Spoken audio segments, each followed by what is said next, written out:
Now, we just covered how to swap assets over to a different chain when that different chain that you're wanting isn't supported by MetaMask or any other Web3 wallet. But what if it is? What if you're wanting to, say, swap over from USDT on the BNB chain to USDT on the Polygon chain?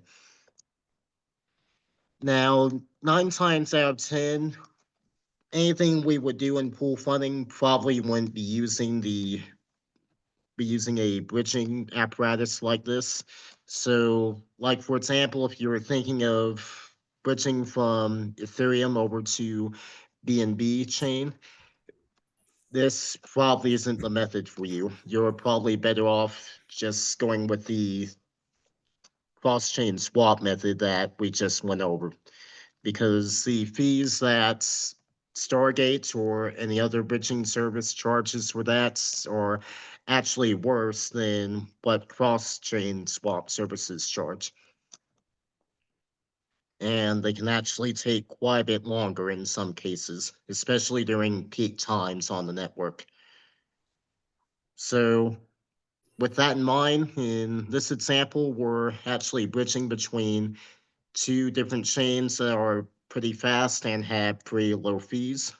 That being, again, the BNB chain and the Polygon chain. And you can see I've already preloaded this section here with 10. That's the amount of USDT that I'm going to bridge over. And as with any Web3 service, the first time you're here, you would need to connect your wallet. So I'll go ahead and do that. And again, you'll select your wallet from this list. We'll connect MetaMask.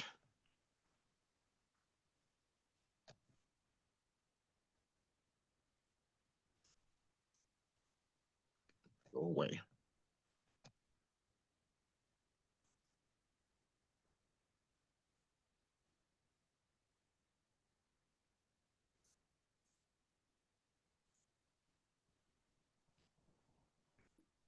All right, let me go ahead and refresh here, and we'll try again.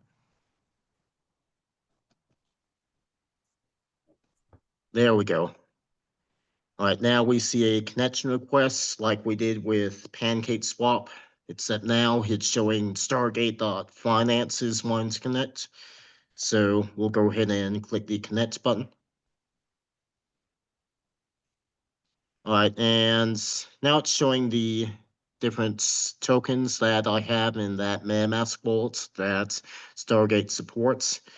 And there are several different bridging services. I'm just using Stargate as an example because it's one of the most well-known and well-trusted examples. So we'll go back here, and yep, we're seeing USDT on the BNB chain bridged over to USDT on the on the Polygon chain, and I'll input 10 in there. And this is something that you might want to consider. You either have the economy option or the fast option for bridging routing. Now, to give a sort of real world analogy, let me go ahead and pull one of our group members here. Eeny, meeny, miny. I'll do someone other than Paul now at this point. He got abused enough back in the last one. And with that, we'll go ahead and pick on Brett a bit. So, Brett, say your car is in the shop or whatever. The point is, you just don't have it, Yeah. and you really need to go somewhere. Now, if you're not really in a hurry, then what you might want to do is you might want to catch the bus, right? Right on. Right, because that'll get you there slower, and of course the bus is going to make quite a few stops along the way, probably, but it'll be cheaper. But if you need to get somewhere quickly, then you would probably Taxi, want to, say, call a taxi or an Uber or what have you, right? Lyft, yeah, exactly. And that's essentially the same deal here. The economy option here for gas cost is like the bus, and the fast option here is like the taxi or Uber. But that's still cheap though. Right, it's still pretty cheap because we're bridging between two chains that work quickly and have low fees. And something else that you have to keep in mind with economy is that this is essentially a form of batch transactions. So, in our analogy, the bus isn't going to leave until it's all full. So, there's 3 seats on this bus. It's a small bus, but it's a bus nonetheless. And the driver isn't going to leave until all 3 of those seats are filled. Doesn't matter how long it takes, that's the way it's going to happen. Right. You don't make the rules, the driver makes the rules. And as we can see right now, only 1 seat on the bus is full right now. We'll be taking the other seat. Well, one of the other seats, anyway, which means we'll be waiting on someone else to come from our stop, and then we'll be able to go on. But I'm not going to do that. You're all my friends, so it's worth it to hire an Uber. So we'll go ahead and click the transfer button. And that's going to pull up with a transaction request over in MetaMask. So we'll go ahead and click confirm.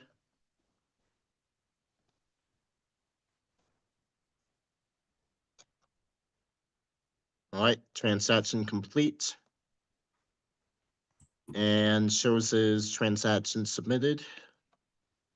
So now it's just a matter of routing through the bridging service.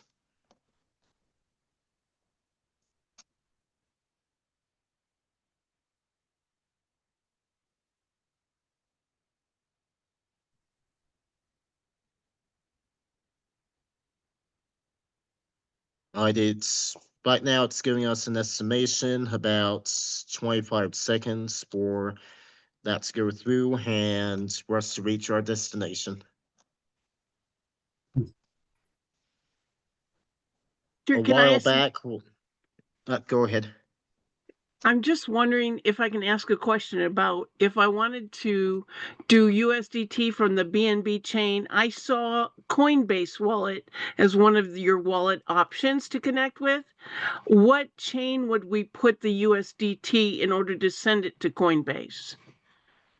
So the Coinbase wallets no longer supports the BNB chain at this point. So what you would probably want to do is you would probably want to use the Polygon chain for that. Thank you. All Sorry to right, interrupt. so no problem. All right, so I actually tested this a little while ago with the bus method. It was 18 days ago, and if I recall correctly, even though we have a pretty fast connection here, we have a fast chain selection here. And if I recall correctly, it took about 10 minutes to go through all the way. So not very fast, but hey, we got there. Mm-hmm. And let's go ahead and see if it's already here, speaking of which. And yes, it is. So before you know, I only had around $2 and something cents worth of tether here in the Polygon chain on this wallet. Now I have $12 and 5 cents worth. Yep, and shows as completed.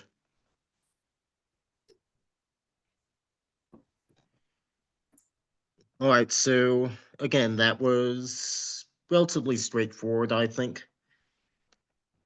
So does anyone have any questions about that before we move on?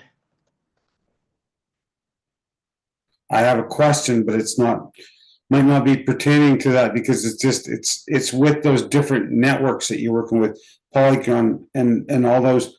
How many accounts can you have on, like, on that one site? Like, cause you go from different network to network. Are those considered as offshoots of your wallet?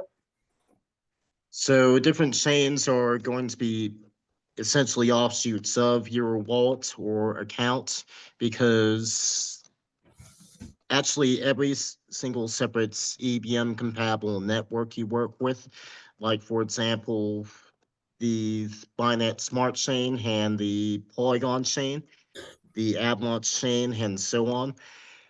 Generally speaking, if MetaMask supports it, it's actually going to use the same address.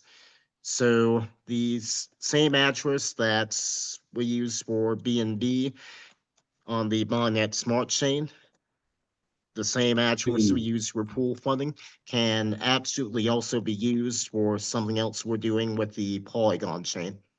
Oh, very good. Okay, that's, Yep, it's all based off of the Ethereum backend structure.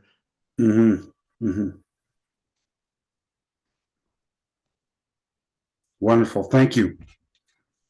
No problem. All right, are there any other questions on that point?